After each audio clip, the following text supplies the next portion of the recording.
your video game coitus. Hot, black, covered with cream? We'll look into the controversy over the Hot Copy GTA San Andreas mod. And we're going to talk to gaming journalist Dennis McCauley, the first man to talk to the Hot Copy modder and a vocal critic of the ESRB. And politics schmolitics. We'll take the stock of the current batch of DS and PSP games because G4 TV, the show that wants you to come back for a hot cup of coffee, starts now.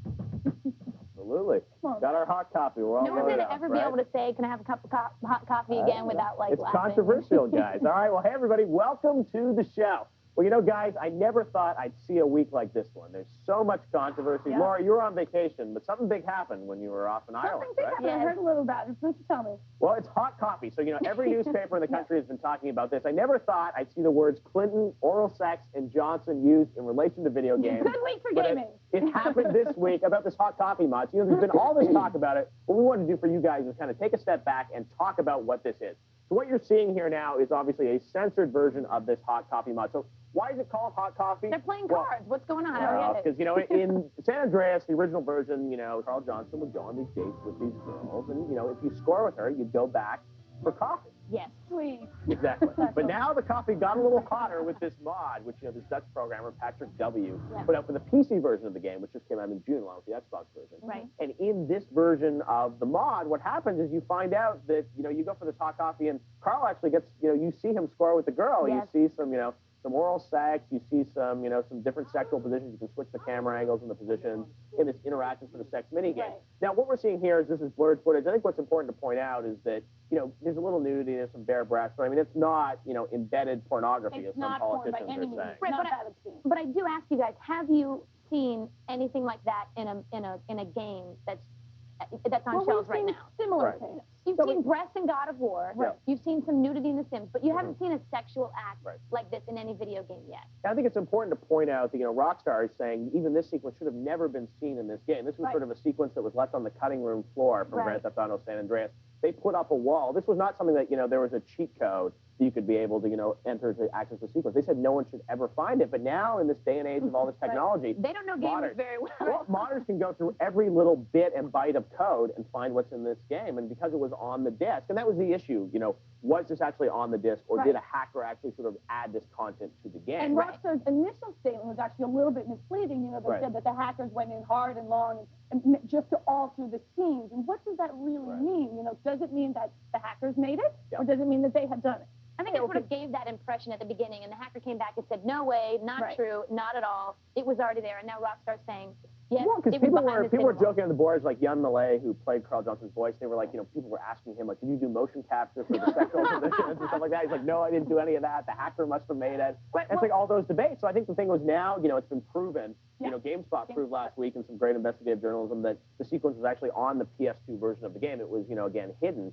But it clearly proves that, you know, the content was there, and all the modder did was basically take down this wall, which Rockstar wishes no one would have taken down. And I believe this launches this game into an A rating. And I don't know if you guys believe that as well, but that's oral sex happening. That's 17 years old. You know what I mean? Like, not necessarily suggestion of it, though. I mean, that's the thing, is it's, you know, is it any different than sort of like puppet sex in Team America? But the question is, it's not really in the game. No one was ever supposed to see it. It's in the game now. That's all that matters. But when they brought the game to the ESRB... But it wasn't an AO then. Now it's an AO because now it's in the game. Well, but the issue, like Laura says, the ESRB, when they rate these games, you know, these game companies have to submit basically a legally binding agreement saying, you know, here's what's in our game, here's the worst stuff in our game, and they have to disclose all Easter eggs, cheats, and all that type of stuff. I mean, Rockstar, I guess, argues that this wasn't an Easter egg or a cheat because it was, you know, so hidden in the code and no one would find it. I believe them. I believe them, too. I mean, I think they could have done more probably to prevent that ever being accessed because the content was on the disc. So, I mean, you know, in my belief, it's like, you know, you could have altered that so it could have never been accessed and just deleted it. But, you know, Rockstar has argued that it would have taken months and months. You know, it would have been hard to delete it. I'm not sure that's necessarily true. That's my opinion. But, you know, at the end of the day, I think this is out there. And the problem is that, you know, this game has so much controversy around it already.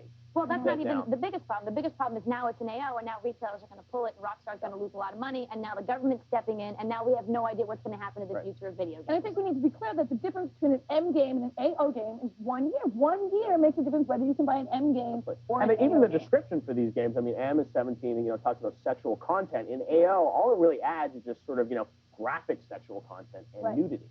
So it's, I mean, it's not really that much different, but the issue you said is like most retailers won't stock AO. Sony and Microsoft won't allow AO games on their platform. Oh, Walmart, no way. Yeah, but there's a lot of controversy about this. But, you know, where it all started was on a site called GamePolitics.com.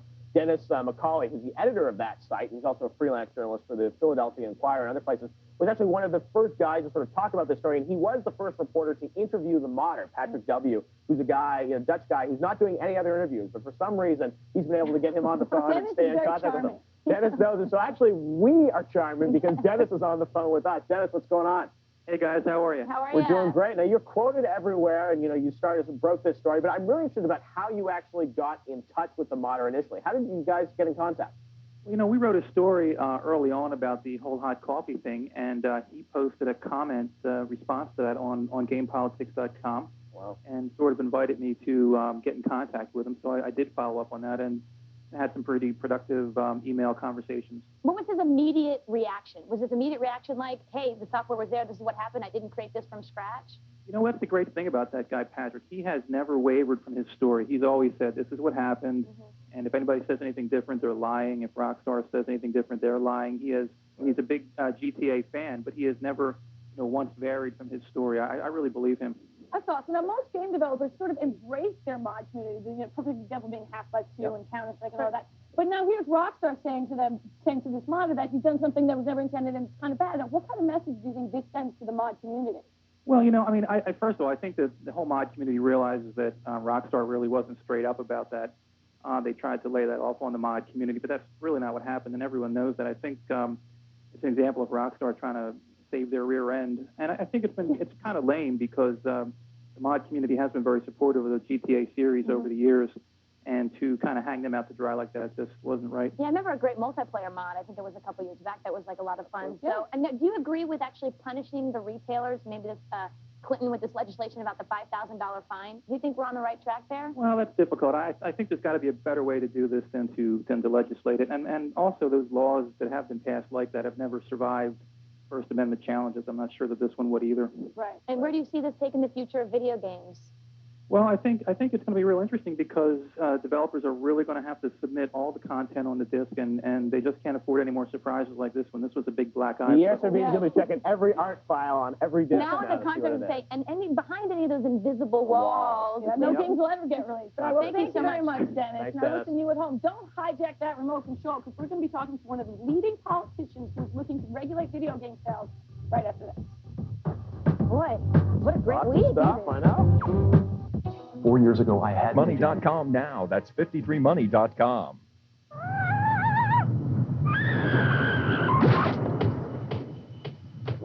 Happy Tree Friends is coming to Attack of the Show tonight at 7 Eastern, 4 Pacific.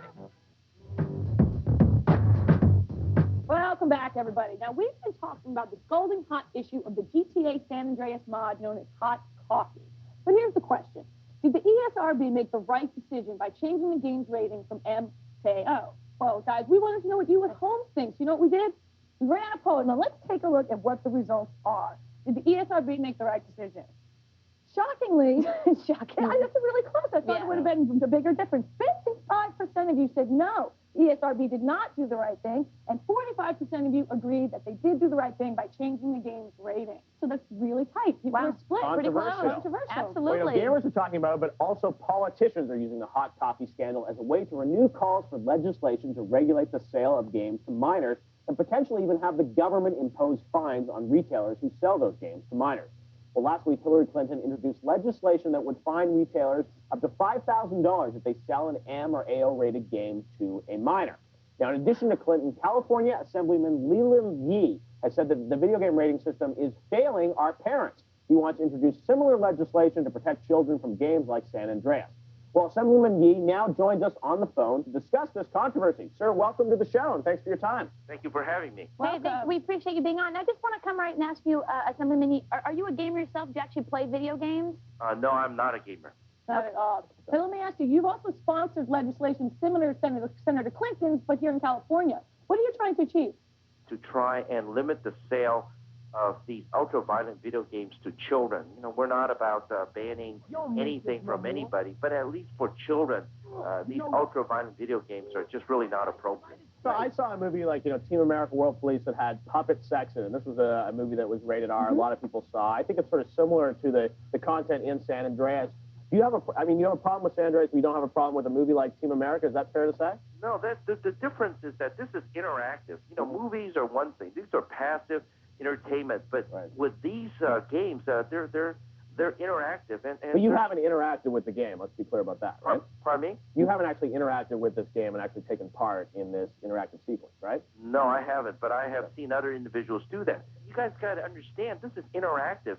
This is not about, watching stuff. This is actually, when you push a button, you're making that woman stand there. When you're pushing the woman, you're asking her to moan in a certain way. Sure. That is not appropriate for 14, 13-year-olds. But where are the parents? Why aren't the parents watching and playing these games themselves before they let their kids get their hands on it themselves? Ultimately, as a society, we would want our parents to do that. But, in these busy times, parents don't provide as much parenting as we would like, but society's got to step in. Right. I think the only thing that we would ask as well is that you guys really sit down and play these games, really give some of them a chance. I'm not saying that there's not violence in there that kids should be getting.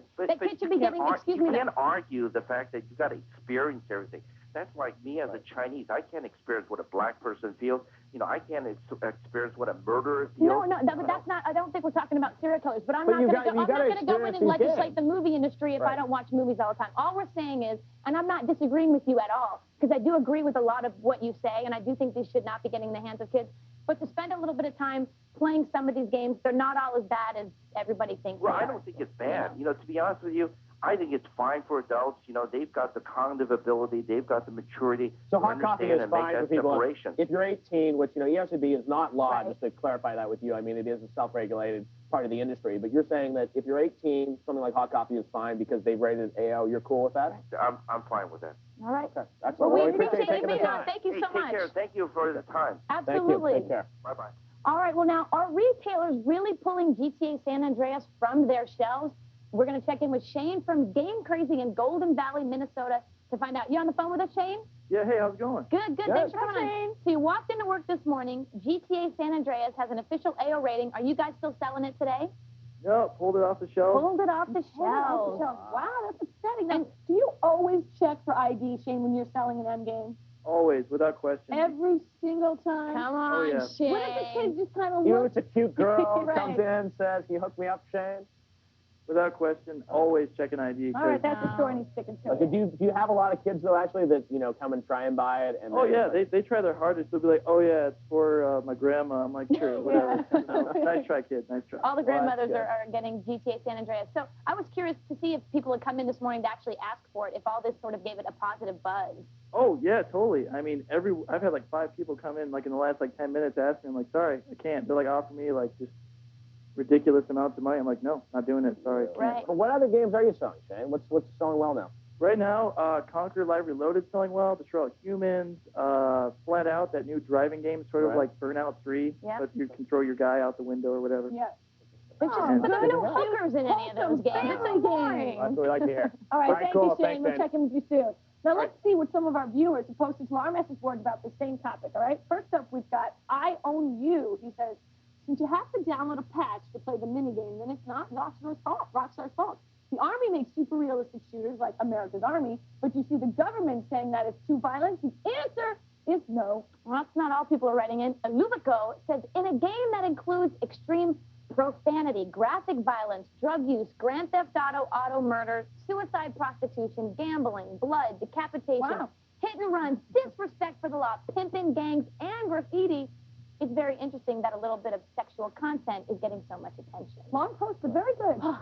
Good point. And then finally, we have Res VR Gam wrote in and said, should vendors be liable for selling this stuff to minors? Yes. Since this stuff's on par with porn, R-rated movies, and the like, what makes today's merchants think otherwise? Wow. Controversial. Very scandalous But what's going on today. it's a really interesting debate, and I'm glad we were able to talk about it. All right, guys, we're going to switch gears, because when we come back, we're going to talk about the PSP and the Nintendo DS.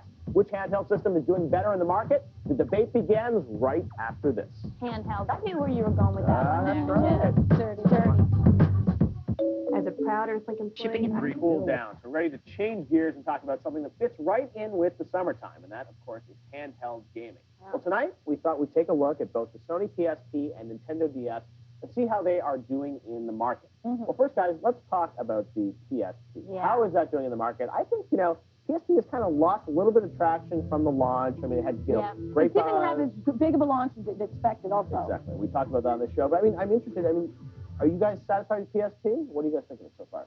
I'm so like this with the PSP. I really love, but I really love everything about it. And I really love the fact that it plays movies because it's so awesome to take on a plane and when you do a lot of traveling, especially during the summertime. And it looks graphically, it looks really great. A little bit disappointed in the available software for it. Right. The movies, you're saying? No, not the movies. The movies are great. I'm talking about it sort of as a gaming device, but overall, I really haven't had any problems with my PSP. That'll improve. I agree with you. I really am a big fan of my PSP. Wasn't a big fan of the price tag, but definitely the way it looks, the movies.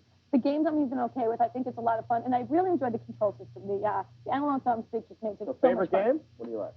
Oh, Luminous. Luminous is good. I'm so partial to Ridge Racer. I'm actually stealing yours. I really love Ridge Racer. I'm sort of a closet Ridge Racer fan. It's fun. I mean, that's the kind of game that you will see on the PSP that's just not possible on any other game. Well, here we're looking at Luminous, which has probably been almost the most popular game on the PSP. It's sort of, I wouldn't say it's been the killer app, but people... Not popular in terms of sales, but definitely critically. Absolutely. And among gamers, everyone's been having a really good time with that for sure. You know what, and gamers are really what the show is about. So we took a poll to see if you guys were happy with your PSP.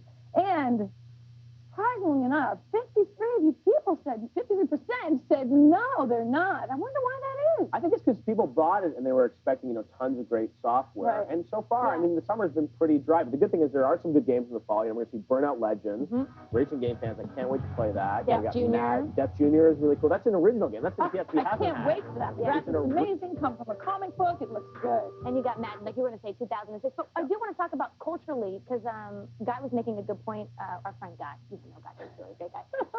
About, well, I didn't want to steal his thunder, but about, I have a lot of older friends who actually love the PSP, but wouldn't stay clear of the DS. So it's sort of like an older device for more mature gamers, where the DS is sort of like a lot of the younger kids who are getting around, playing with the wireless. But I love my DS as well. Yes, we do love DS. the DS. No, I'm just a little kid, though. Let's talk about DS, because I mean, that's a system that I think originally came out. I thought the launch titles on DS were pretty mediocre. I didn't really like any of them. But now it's like they've had a lot of great games. And the WarioWare game was great. We talked about Meteos, which was fantastic. The Kirby game that was I don't mean the thing is they're innovative games and they're different. I guess thing is, so I think DS is on a bit of a hot streak right now. It's not technically as impressive as the PSP, but I would argue that it's still in some ways it's probably potentially a better purchase right now if you want to play games. But coming this fall, I'm not sure. Well, you got some things to look forward to. You're going to have Nintendogs, which, with the killer app in Japan, certainly for the DS, which they're hoping is going to happen. That's coming out in late August this year, I think. So, but what Nintendo's done a great job is creating this little innovative dual-screen stylus and using it as just perfectly as they possibly could in that innovative style. I think if you're looking for fun, innovative gameplay, you're going to go with the DS. If you're looking for a machine that also plays movies and encompasses a lot more, go with the PSP. It's an older machine. I think longer-term PSP is probably the better investment because once, Madden and Burnout and all these games are out on PSP, Grand Theft Auto, Liberty City Stories, that's coming out this fall, that has the potential to be, the blockbuster game, the killer app for PSP. Right. Absolutely. And it probably will be. But let's take a look at what you guys said at home, because, again, it's all about you. We ran a poll to see if you guys were happy with your DS, and Nintendo fanboys, unsurprisingly, 79% of you love your DS. I'm so happy. I should ask you guys, do you think, the touchscreen on DS, do you think, that novelty, is that going to wear off? Because this thing is, I mean, it's fun for me for a little while playing some of these games with touchscreen, but do I really want to play a Madden football on DS with a touchscreen? I can't imagine how you would do that. Well, just like you could potentially create plays or something. But that's the thing is, like, it's always been, they've done a really good job in coming with some interesting games that use the touchscreen. Well, absolutely. The Yoshi Touch and Go, and now the recently released Kirby, which sort of everyone has talked about, but it's almost the same game, just using the different characters. You can draw paths and bridges and that sort of thing, and I think that's great. But I do agree, where is that going to go? But then I look at Nintendo, I sit back, and then you have Nintendogs, which is a completely different type of game, which still utilizes the stylus, but they're always thinking those Trauma Center coming up, where you stitch up surgeons. Trauma Center Life Under the Knife. Under the Knife. There it is. Absolutely. No, and that's the thing is, so they're doing some innovative games. The question is, can they keep pumping these out? again and again, or it's going to get to a point. never cease to amaze That's the thing. I mean, and you know, they could make WarioWare games for the next 5 years for that system, and I'd probably play every one. And the fanboys will buy them. I think it's going to be a really great race between these systems long term. I still think PSP will ultimately win out, but you know, we'll have to see. That's interesting because that Nintendo with that handheld, those Nintendo fans, they don't go anywhere, man. They are lawyers. And the GBA fans, we haven't talked about those. Everybody loves GBA too. Sure. All right, guys. Well, when we come back, Tina and I are going to tell you about our adventure this weekend. Yes, we went on a little adventure with 100,000 other geeks and only a couple rolls of deodorant. Where were we? Find out right after this. I can't believe I forgot my deodorant. Oh, it's awful. Triple X State of the Union.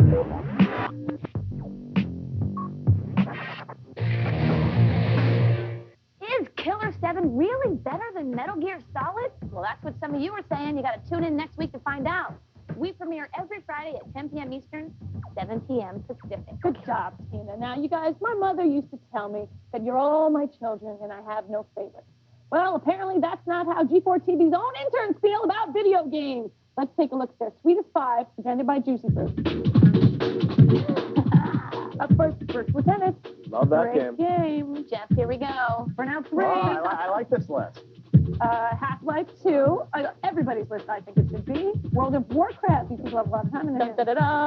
Halo 2. But that's, again, in no particular Those are all order. pretty recent games, though. I don't know how have our interns. I guess they're Well, they're only like 11. A bit back. All right, once again, you guys geeks from all over the world packed up their Anakin outfits, stood in line for the Superman panel, and hoped to catch a glimpse of Napoleon Dynamite at this year's Comic-Con.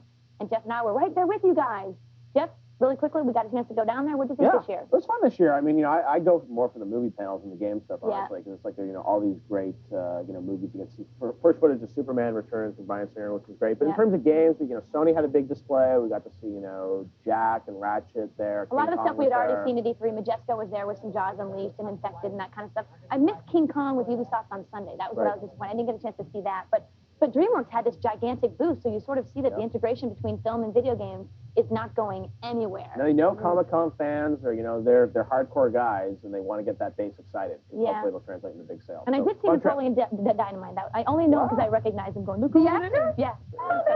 And Jack Black. I'm so jealous. Yeah. Excellent. All right, guys. Well, that's it. But make sure to come back next week because we're going to be talking about, you know, new games. We can talk Killer 7. And also visit our forums at g4tv.com to post your thoughts on the hot coffee controversy. Want to know what you guys have to think? While you're there, sign up for our weekly newsletter with behind-the-scenes photos. Woo, juicy. Wow. Fun. All right, guys. Well, thanks for watching. We'll see you again next week. Bye. Yeah. I'm going to go grab a cup of coffee. Yeah, I want some hot coffee. A little cream in that, please.